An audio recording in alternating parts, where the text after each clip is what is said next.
Ricardo, boa noite. Esta é a ameaça. Antes das eleições, uma contestação generalizada. António Costa vai deixar que isto aconteça?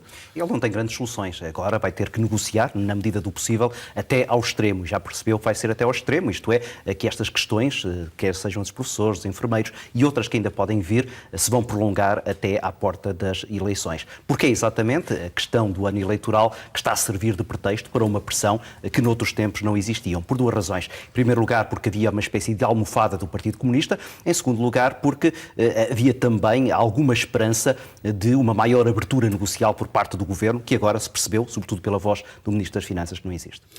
Não será apenas um fim-capé antes da decisão final? O que está aqui a acontecer? Pode ser, e não queria arriscar dizer de todo que não. Agora, parece-me pouco provável. O Partido Socialista está a pensar não apenas nesta legislatura, mas na próxima legislatura. E sabe, portanto, que tem que ter agora algumas amarras de que não pode abrir mão se quiser governar com alguma serenidade numa legislatura onde ele sabe não vai ter acordos escritos à esquerda, mesmo que faça alguns compromissos com bloquistas e comunistas. E, portanto, aqui as cautelas, sobretudo do lado do Ministro das Finanças, são muito importantes. E, basicamente, o que o Ministro das Finanças está a dizer é, numa outra versão, o que tínhamos ouvido do seu ex, Vítor Gaspar, qual é a parte que não entendem, não há mais dinheiro. Nos enfermeiros, há esta decisão que Marcelo Rebelo de Sousa quer que seja um exemplo, dizendo não é nos tribunais que isto se resolve, tem que se resolver na negociação, mas falando também do financiamento das greves, tem sido uma questão paralela, incómoda, percebe-se, quer para sindicatos, quer para o Governo. António Costa utilizou essa solução de crowdfunding quando foi candidato à Câmara de Lisboa. É preciso clarificar esta situação. É preciso clarificar, é preciso saber se isto realmente é legal, não é legal, até que ponto é que se pode fazer e em que condições é que se pode fazer. Participa, claro. Quem é que participa? Agora, no fundo, quem paga a greve. Indo à primeira parte da tua questão, também é verdade que esta decisão judicial acaba por beneficiar o Governo, porque de alguma maneira tira força em termos de moralidade a um sindicato ou sindicatos que estiveram de forma muito ativa a contra. E Marcelo faz uma leitura muito incisiva. De professor de Direito, basicamente, e também de alguém que neste momento percebe que tem uma via mais estreita para uma intervenção política e tem que se segurar naquilo que é uma análise puramente jurídica de conflitos que claramente estão a contaminar aquilo que é a vida política. Mas, ao ser tão abrangente nesta leitura, está completamente ao lado do Governo de Marcelo Rebelo de Sousa.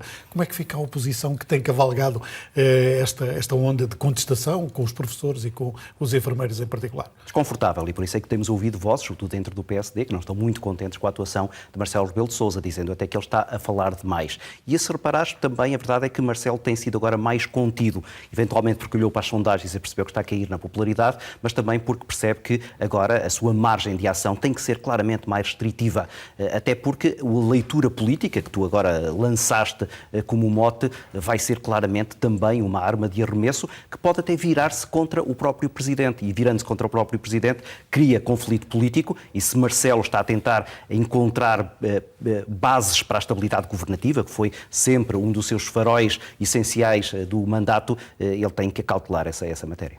Nesta questão dos professores, os sindicatos pedem que seja o Parlamento para resolver o problema, já que o Governo não tem abertura.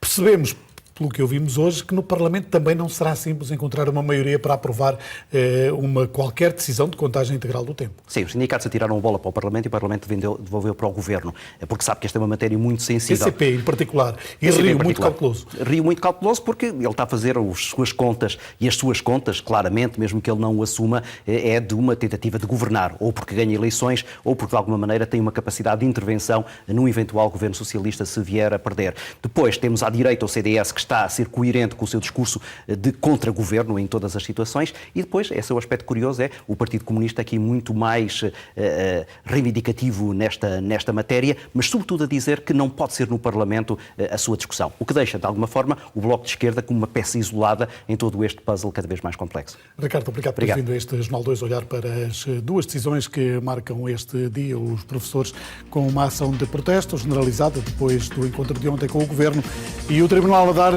razão ao Governo no caso dos enfermeiros.